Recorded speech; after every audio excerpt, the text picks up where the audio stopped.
festa do Halloween nasceu há mais de 3.000 anos na Europa, mas foi a partir dos Estados Unidos que ela se popularizou pelo planeta. E uma das características da festa do Halloween é o uso de fantasias com o pretexto de afastar os maus espíritos. Mas afinal, você sabe qual é a origem das fantasias usadas no Halloween? Pois a resposta para essa pergunta está no programa A Origem das Coisas, de hoje, que vai falar sobre o surgimento dessa tradição e o impacto dela no mundo dos negócios. Oi, eu sou a Thaís Bonneville, eu tenho 35 anos, sou atriz, figurinista e sou fotógrafa também. E eu sou formada em artes dramáticas e pós-graduada em cenografia e figurino pela Universidade de Belas Artes aqui em São Paulo.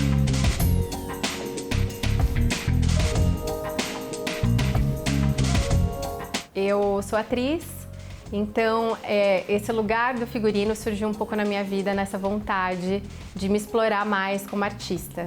Eu sempre gostei muito de estar em cena, mas também tudo que está por trás da cena sempre me encantou muito. Então eu fui procurar descobrir onde que era esse lugar do cenário, do figurino, da iluminação, tudo que envolve o por trás de um espetáculo que também muito me encantava.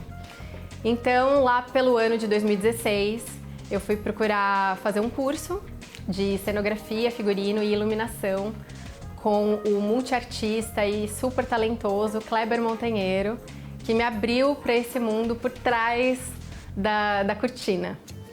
E aí eu fiz esse curso com ele. Foi muito bom, foi super divertido, eu aprendi muito. E a partir daí eu comecei a fazer alguns trabalhos com o Kleber como assistente de cenografia e figurino. E eu comecei a pegar muito gosto pela coisa e resolvi procurar uma especialização. Então eu fui fazer, eu já era formada em artes dramáticas e aí eu procurei uma especialização em pós-graduação de cenografia e figurino. E aí eu me especializei, comecei a fazer assistência pro Kleber. E aí a gente começou a fazer muitos trabalhos. Eu fiz com ele Carmen, a Grande Pequena Notável, Um Beijo em Franz Kafka, Casa de Brinquedo, dentre outros. E então eu comecei a trabalhar como figurinista. Eu me especializei em figurino porque eu me identifiquei mais com essa área. E aí eu comecei a trabalhar como figurinista e desde então venho trabalhando em espetáculos teatrais, eventos e também no audiovisual.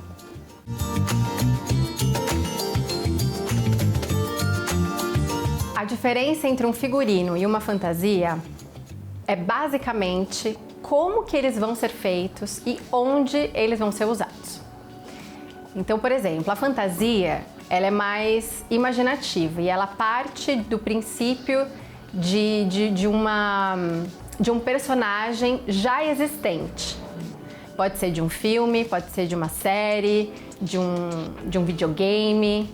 E ele tem o intuito de ser usado em alguma festividade, como por exemplo carnaval, ou um evento de cosplay, ou numa festa mesmo de família e de amigos. Já o figurino, ele parte da criação de uma vestimenta para um personagem específico, seja num filme, seja numa novela, numa série. Então, o figurinista, ele vai analisar toda a narrativa, todo o roteiro, o contexto socioeconômico e cultural que essa personagem está inserida, e a partir disso ele vai criar o figurino. Então, por exemplo, para tentar explicar de uma forma mais simples, vamos supor que você vai numa festa, vai num evento de cosplay, e você vai usar a roupa utilizada pelo Homem-Aranha no filme. Isso é uma fantasia. Agora, se você vai fazer um filme e você é o personagem deste filme e o figurinista vai criar essa vestimenta para a sua personagem, isso é um figurino.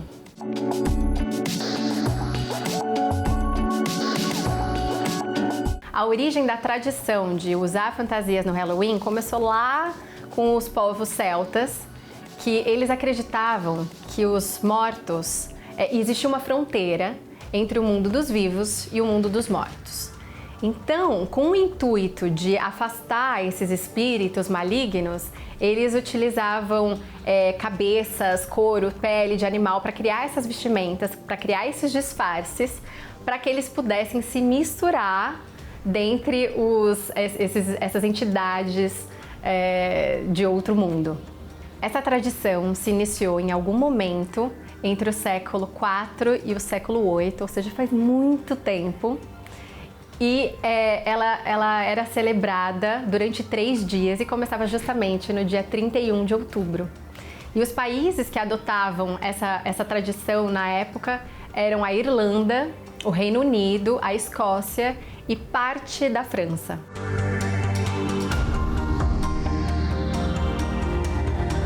Algumas culturas e tradições antigas contribuíram para a criação das fantasias de Halloween, como por exemplo o próprio povo celta, que na época utilizava de máscaras e cocares com formas mais animalescas, justamente para se misturar entre as entidades do outro mundo. Temos também, como por exemplo, a cultura mexicana, que eles têm essa cultura de pintar o rosto e se transformar nas tão conhecidas caveiras mexicanas. A gente pode também pensar na cultura egípcia, com as múmias e os faraós. Então tem um pouco da tradição que vem desse lugar. E outra cultura também que pode ter sido fortemente influenciada nas fantasias de hoje é das festividades medievais europeias, que as pessoas tinham o costume de se fantasiar de santos, anjos ou demônios para representar as almas dos falecidos. Então, assim, tem diversas culturas e tradições que ao longo do tempo foi se desenvolvendo, essa criatividade foi se aprimorando para chegar nas fantasias que a gente tem hoje por aí. Priscila Santos Armonde, tenho 39 anos e sou empresária.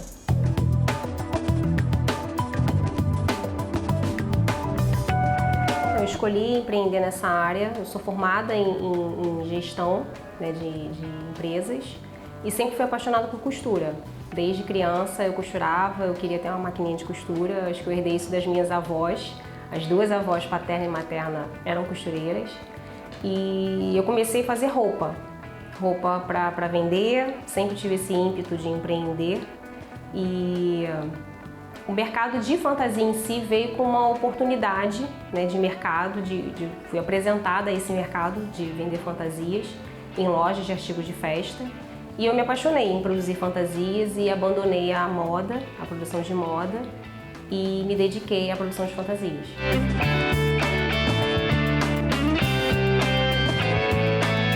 Estava iniciando ainda a questão de produção de roupa, aprendendo ainda a produzir, né? Eu sabia fazer a roupa em si, né? A parte de molde, costura, eu já estava bem avançada. E logo que eu comecei ativamente no mercado mesmo de moda, de vender para lojistas, né? Eu sempre tive esse foco de vender em atacado, né? Em fornecer para lojas, de ter a minha marca, né? Eu cheguei a querer montar uma marca de roupa espalhada num shopping. Então, me veio um convite, né? De uma amiga que é dona de uma rede de lojas de artigos de festa. Por que eu não fazia fantasias? Porque ela estava carente, né, de fornecedor nessa área. E eu achei interessante aquilo, né? E comecei a fazer. E me apaixonei e estou até hoje.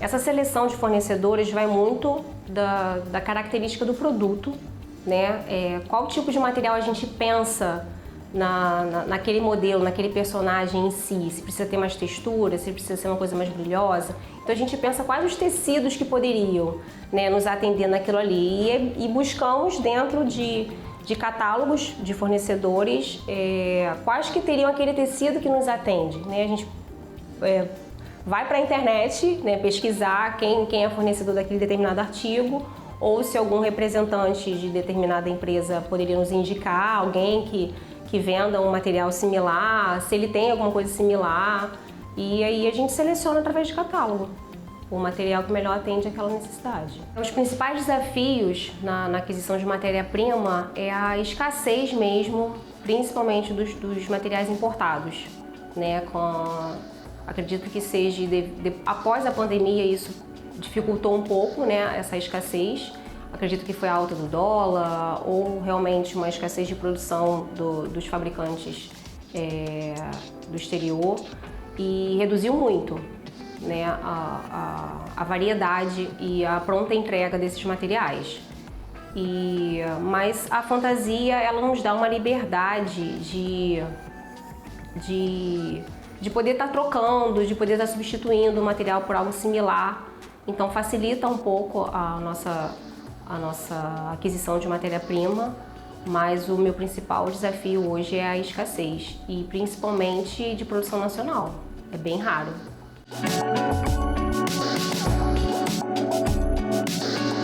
O gerenciamento para evitar a escassez da matéria-prima é baseado com o levantamento de necessidades de acordo com a produção da temporada.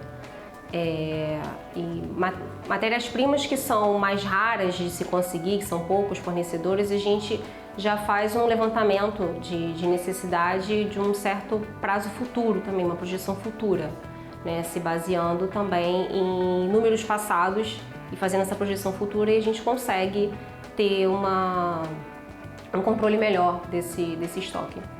Os principais cuidados para a manutenção da matéria-prima armazenada é a ausência da luz solar. Ela é bem prejudicial, né? Tanto a depreciação daquele material quanto de desbotamento de cor. E umidade também a gente preserva, né, o local onde fica armazenado o estoque ausente de umidade, boa circulação e local limpo. O estoque é organizado separado pelos artigos, né, os tecidos e os aviamentos eles ficam em locais separados. Os tecidos são separados pelo produto em si, cetim, elanca, organza, cada um fica num compartimento separado. As cores também são organizadas, facilitando, né, a visualização. Alguns materiais que é difícil de identificar visualmente, eles são etiquetados com o nome daquele artigo e organizado também em ordens de maior rotatividade. Aquilo que a gente usa com muita frequência, eles têm mais fácil acesso e está mais bem localizado.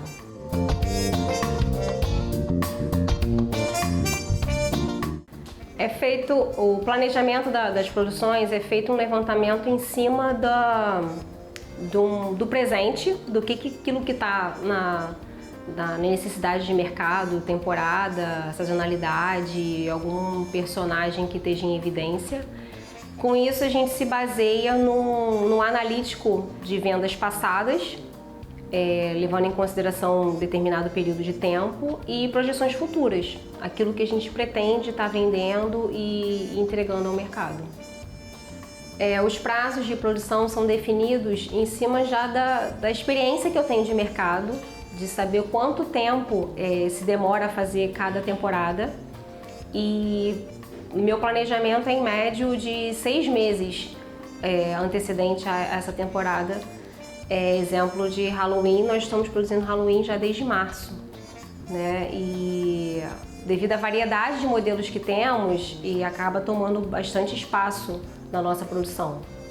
Mas em média, uma produção em si, a gente demora em média 1 mês desde a criação até o produto final.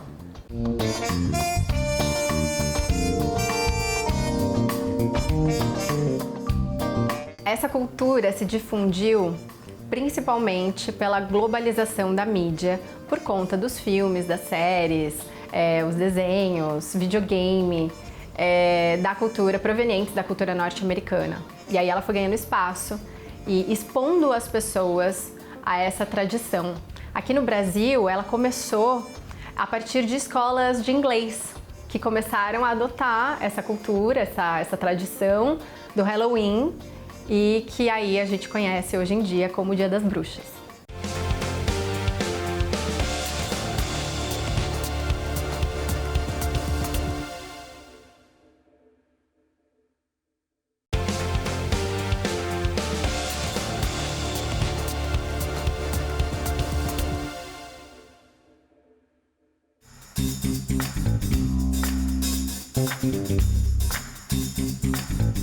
As primeiras fantasias de Halloween, em comparação com hoje em dia, elas provavelmente eram muito mais simples, com técnicas muito mais caseiras, com materiais mais naturais, que eram, né, possivelmente encontrados no meio que eles viviam, na natureza, do que as de hoje. Que as de hoje são muito mais elaboradas, com efeitos especiais e técnicas muito mais aprimoradas do que as de antigamente.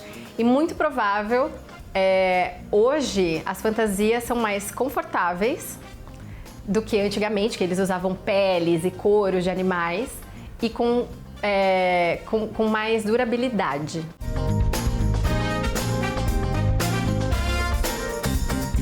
Os materiais e técnicas utilizadas nas primeiras fantasias de Halloween eram basicamente feitos de materiais naturais que eles podiam obter no ambiente que eles viviam. Então eles utilizavam bastante couro, peles de animais e por vezes até cabeças de animais reais, porque eles abatiam para o inverno, então eles utilizavam essas cabeças como forma de máscara ou cocares. E aí eles utilizavam também galhos, folhas, flores para adornar essas máscaras e esses cocares.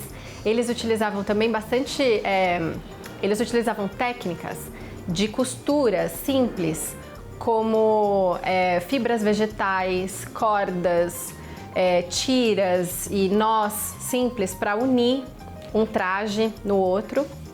E eles utilizavam também algumas técnicas de coloração natural que eles tiravam da natureza através de plantas, frutas, flores e alguns minerais para poder dar cor aos trajes. Então eram materiais bem naturais mesmo, provenientes do ambiente que eles viviam, e eles tinham essa característica, uma curiosidade bem legal, eles tinham essa característica mais animalesca porque eles acreditavam que os animais eram protetores. Então nessa época dessa festividade que hoje a gente conhece como Halloween, eles utilizavam essas imagens de animais para se protegerem de espíritos malignos.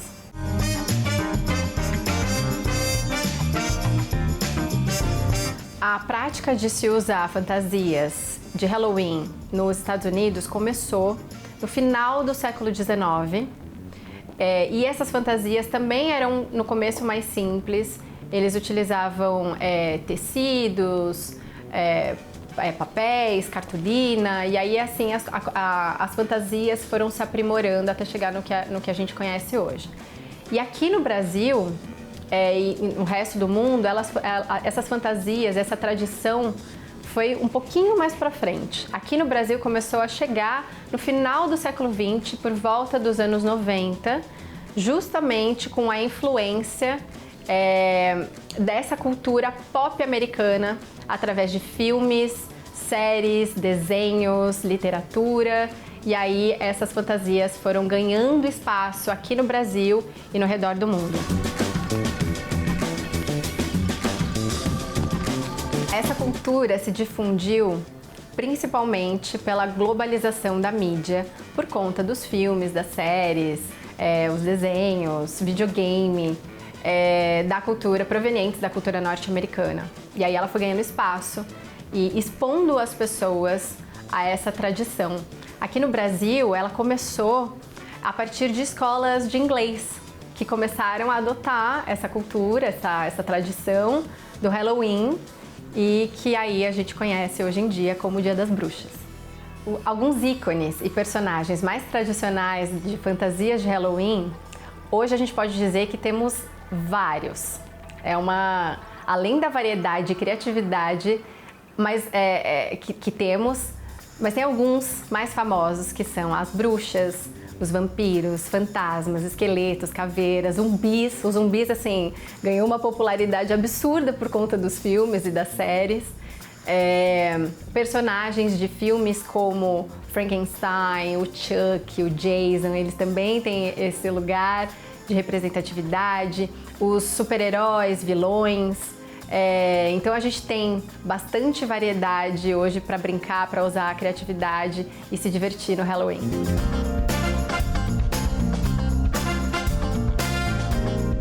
As fantasias de Halloween podem ser uma forma de expressão artística, porque as pessoas podem usar e brincar dessa criatividade, usar a imaginação com os amigos, com os familiares, para desenvolver uma personagem utilizando técnicas simples ou até técnicas mais elaboradas, passando por maquiagem, cabelo, efeitos especiais. E eu acho que ela entra nesse lugar de expressão artística, porque a partir do momento que você escolhe uma personagem para se divertir no Halloween, seja uma múmia, seja um vampiro, você acaba entrando nessa brincadeira de representar uma personagem no contexto do Halloween. O processo de produção de fantasia inicia da criação, do desenvolvimento de um determinado modelo. É feito todo um estudo, né, em cima de tendência, o que envolve determinado personagem, e ali é feito o desenvolvimento daquele produto. Após o produto ser desenvolvido, segue para a parte de modelagem. É feito a modelagem da roupa e em seguida vai para a costura, para fazer o protótipo piloto daquele modelo. Após ser todo aprovado, segue-se para a parte burocrática, né, de fichas técnicas e levantamento de necessidade de produção. Após isso, estando tudo certo, segue a produção para aquisição de compra de matéria-prima e na sequência da produção em si, a gente inicia no corte. Após o material ser cortado, ele vai para a costura. Da costura segue para a parte de finalização. A finalização, ela entra a parte de arremate, acabamentos de colagem e adereços que a gente inclui nas peças, acessórios. Em seguida, segue para a parte de embalagem e após a embalagem vai para o estoque.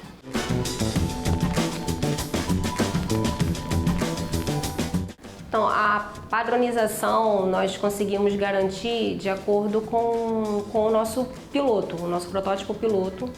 É feito toda uma ficha técnica, uma ficha de costura, para que a produção siga aquela receita de bolo da produção daquele modelo. E isso faz com que a nossa produção seja mais assertiva, conforme o desenvolvimento daquela peça. Hoje nós contamos com parceiros lojistas, da qual nós fornecemos para eles as fantasias em atacado, e também trabalhamos com e-commerce.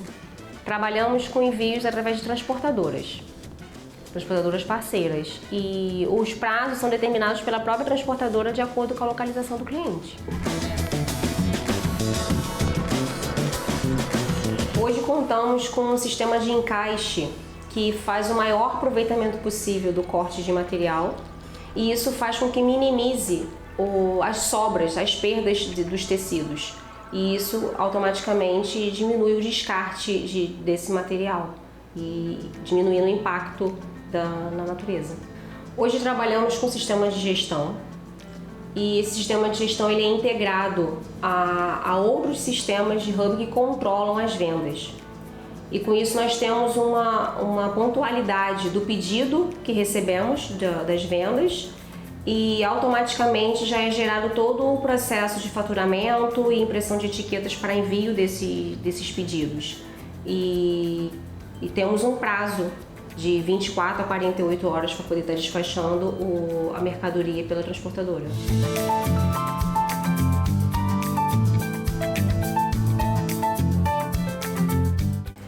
O processo de seleção e recrutamento e seleção da empresa, hoje eu trabalho com uma empresa parceira de RH, da qual eu envio o perfil, né, e o cargo que precisa ser preenchido, e é feito toda uma análise, né, da própria empresa de RH em cima daquele candidato, e da qual passa pelo processo de entrevista, e após a seleção é feito todo um treinamento e introdução dele na nossa empresa. E hoje contamos com 18 funcionários. Contamos com um treinamento, né, aos envolvidos no processo logístico. É feito todo um treinamento e acompanhamento desses profissionais.